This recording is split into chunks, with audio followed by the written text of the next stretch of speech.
Die Queen hat heute an Nikolaus so eine süße Aktion gebracht, ich hätte es aufnehmen sollen, es wäre safe viral gegangen.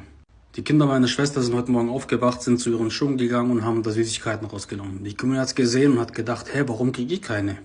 Ich schwöre euch, Hunde verstehen wirklich alles.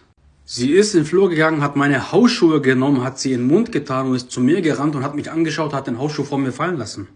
So einer auf diese Art, gib mir auch was, ich bin auch ein Kind. Natürlich bin ich zu ihrer Rinti-Sammlung gegangen und habe ihr ihre Lieblingsleckerlis gegeben von Rinti. Hunde verstehen einfach alles. Das Video wäre so süß gewesen, wie hätte ich es gefilmt, aber ich war nicht so schnell.